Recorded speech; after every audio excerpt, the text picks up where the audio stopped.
नमस्कार।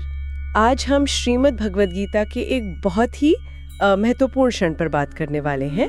अध्याय 2 श्लोक 2।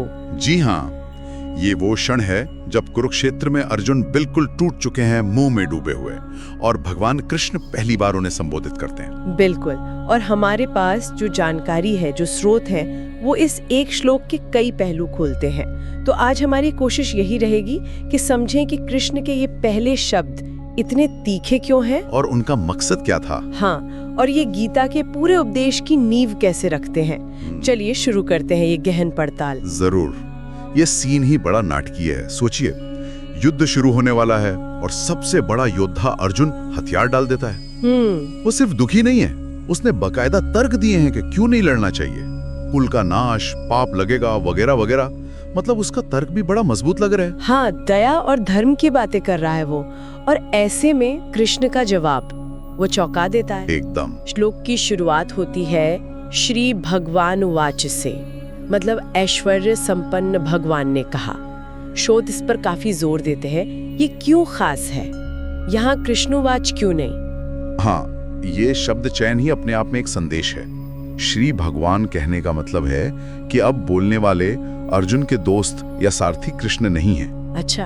बल्कि स्वयं परम सत्ता बोल रही है, वो जो 6 ऐश्वर्यों से पूर्ण है, ज्ञान, वैराग्य, शक्ति, बल, ऐश्वर्य, यश। ये तुरंत वक्ता का स्तर ऊपर उठा देता है। मतलब अब जो कहा जाएगा वो कोई आम सलाह नहीं, वो दिव्य ज्ञान है। बिल्कुल। ये शब्दों को एक अलग ही वजन, एक अधिकार देता है अर्जुन को, और हमें भी ये सचेत करता है कि ध्यान से सुनो। तो ये भूमिका तो बन गई कि अब कुछ बहुत गहरा आने वाला है। लेकिन जैसा आपने कहा, जो शब्द आते हैं वो सांत्वना के तो बिल्कुल नहीं है, फटकार जैसे हैं। हाँ, फटकारी हैं। श्लोक है, कुतस्त्वा कश्मलम इदम विस्मय समुपस्थितम अनार्य जुष्टम स्वर्गम अकीर्तिकरम अर्जुना। इसका पहला हिस्सा देखते हैं। कुत्वस्त्वा कश्मलमिदम विषमे समुपस्थितम। हे अर्जुन, इस विषम समय में ये कश्मल तुम्हें कहाँ से प्राप्त हुआ। ये कश्मल शब्द, इसका क्या मतलब है यहाँ। देखिए, अर्जुन ने तो अपना दुख और करुणा दिखाई थी, लेकिन कृष्ण उसे दुख या करुणा नहीं कह रहे, वो कह रहे हैं कश्मलम। कश्मलम। हाँ, कश्मल का मतलब है मैल, गंदगी, अज्ञान, मन की मलिनता। कृष्ण सीधे सीधे अर्जुन की उस भावना को एक मानसिक कमजोरी, एक भ्रम बता रहे हैं। ओह, मतलब ये सहानुभूति नहीं, ये तो एक तरह से बीमारी का नाम बता दिया। बिल्कुल, जैसे वैद्य रोग पहचानता है, कृष्ण कह रहे हैं कि तुम्हारी ये हालत कश्मल है, अज्ञान से पैदा हुआ मोह है। ये तो बहुत बड़ा फर्क है। दुख पर सहानुभूति होती है, पर कश्मल को तो हटाना पड़ता है। और दूसरा शब्द विषमे, इसका क्या मतलब है। संकट के समय में। हाँ, विषमे मतलब ऐसे मौके पर जो इसके लिए बिल्कुल सही नहीं है। युद्ध का मैदान है, सेनाएं खड़ी हैं, बिगुल बच चुका है, ये वक्त है वीरता दिखाने का, अपना धर्म निभाने का। सही बात है, ये कोई शांति का समय तो है नहीं। बिल्कुल। तो कृष्ण पूछ रहे हैं कि ये कमजोरी, ये कश्मल इस निर्णायक घड़ी में विस्मय तुम्हारे मन में आई ही कैसे, ये कहां से आ गया। ये बिल्कुल गलत समय है इस सोच का। जैसे कोई सैनिक लड़ाई के बीच में अचानक शांति पाठ करने लगे। हाँ, कुछ वैसा ही। तो कृष्ण कह रहे हैं कि तुम्हारी ये भावना न सिर्फ अपने आप में गलत है, कश्मल, बल्कि इस समय और जगह विस्मय के लिए भी पूरी तरह से गलत है। ये तो पहली पंक्ति थी। आगे के शब्द तो और भी तीखे लगते हैं मुझे। अनार्य जुष्टम, इसका क्या अर्थ हुआ। अनार्य जुष्टम का मतलब है जो आर्य पुरुषों द्वारा आचरित न हो। यहाँ आर्य का मतलब किसी जाति से नहीं है। अच्छा। आर्य मतलब श्रेष्ठ, सभ्य, गुणी व्यक्ति जो अपने कर्तव्य को समझता है। कृष्ण सीधे अर्जुन के स्वाभिमान को चोट पहुंचा रहे हैं। वो कह रहे हैं कि तुम्हारा ये बर्ताव, ये युद्ध से भागना किसी सम्मानित श्रेष्ठ व्यक्ति का काम नहीं है। ये तो अनार्यों का, निम्न लोगों का रास्ता है। तुम तो आर्य हो, महान योद्धा हो, तुम्हें ये शोभा नहीं देता। बाप रे, ये तो सीधे सीधे उसके चरित्र और सामाजिक सम्मान पर उंगली उठा दी। हाँ बिल्कुल, ये उसे अंदर तक हिला देने के लिए कहा गया होगा। शायद। जरूर, ये एक मनोवैज्ञानिक चाल है।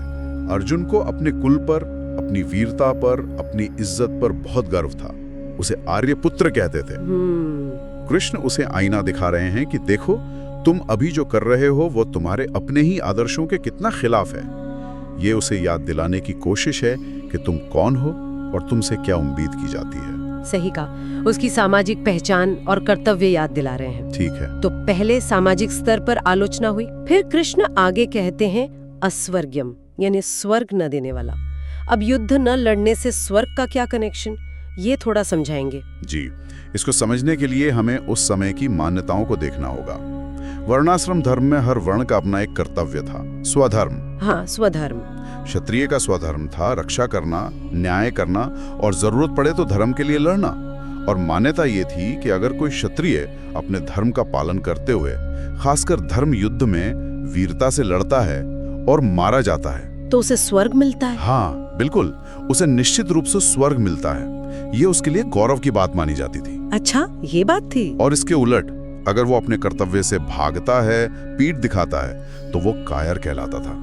ये पाप समझा जाता था और ऐसे व्यक्ति के लिए न सिर्फ इस दुनिया में बदनामी थी, बल्कि मरने के बाद भी दुर्गति होती थी, मतलब स्वर्ग के दरवाजे बंद।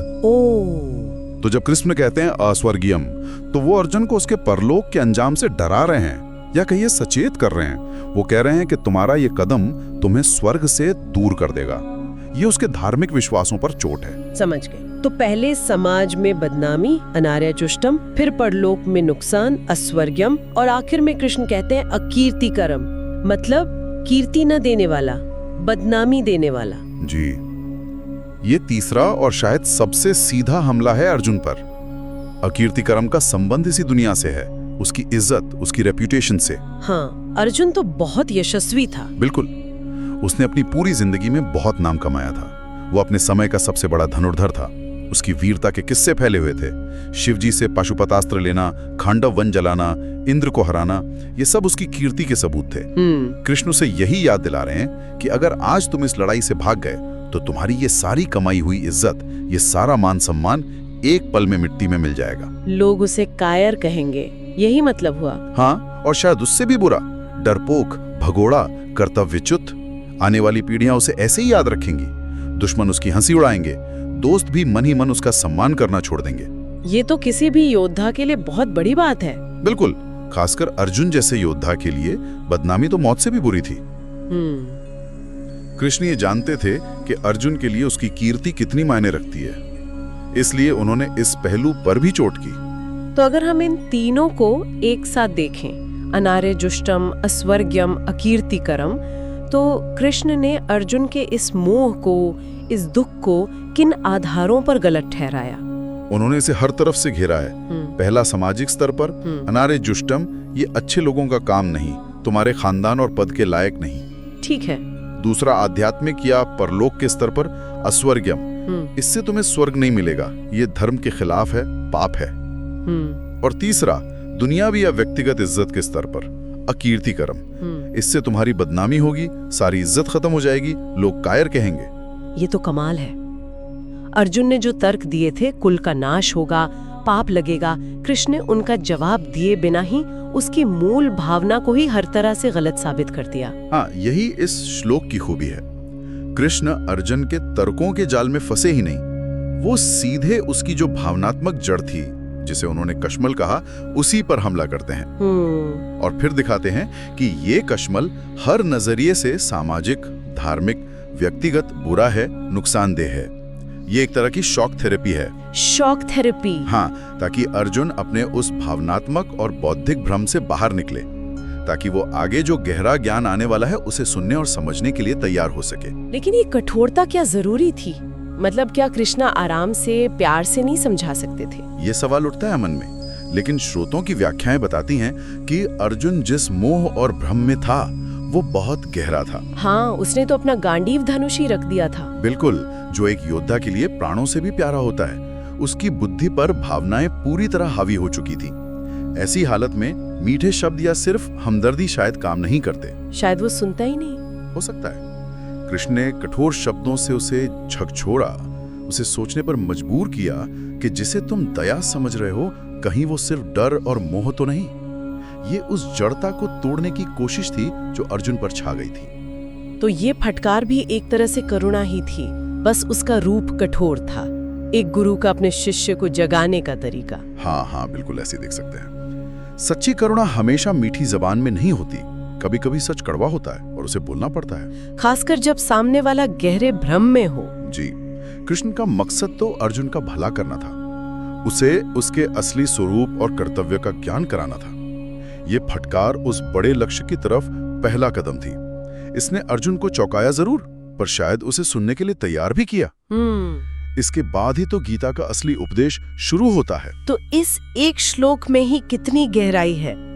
हमने देखा कैसे कृष्ण ने अर्जुन के मुंह की परतें खोली, उसके दुख को कश्मल कहा, उसे गलत समय यानी विषम का एहसास दिलाया। वो फिर उसके व्यवहार को सामाजिक, अनार्य जुष्टम, पारलौकिक अस्वर्गीयम और सांसारिक अकीर्तिकरम तीनों पैमानों पर गलत ठहरा दिया। ये सिर्फ डांट नहीं थी, ये एक बहुत सोचा समझा मनोवैज्ञानिक कदम था। बिल्कुल, और ये श्लोक दिखाता है कि कभी-कभी भ्रम को तोड़ने के लिए सच का सामना करवाना कितना जरूरी होता है, भले ही वो सच कड़वा लगे। कृष्ण ने अर्जुन को उसकी कमजोरियों का आईना दिखाया, ताकि वो अपनी उन बड़ी-बड़ी बातों के पीछे छुपे डर और अज्ञान को देख सके। हाँ, और ये हमें मार्गदर्शन की प्रकृति पर भी सोचने को मजबूर करता है।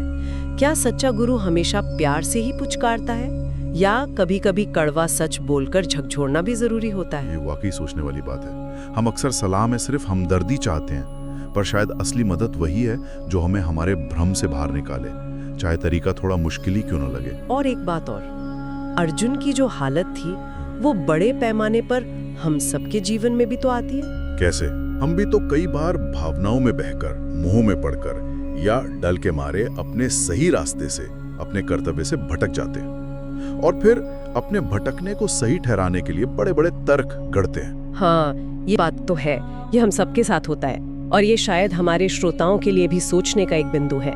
क्या हमारे जीवन में भी ऐसे विषम पल आते हैं जब भावनाएं हमें घेर लेती हैं और सही गलत समझ नहीं आता? बिल्कुल। और ऐसे में क्या हम अपनी भावनाओं के पीछे छिपे कश्मल, मतलब मोह, अज्ञान या कमजोरी को पहचान पाते हैं? क्या हम सामाजिक, नैतिक और अपने व्यक्तिगत परिणामों का ठीक से मूल्यांकन करके अपने असली कर्तव्यों को समझ पाते हैं, भले ही वो रास्ता मुश्किल लगे? ये सवाल तो हर किसी के लिए है। आत्मचिंतन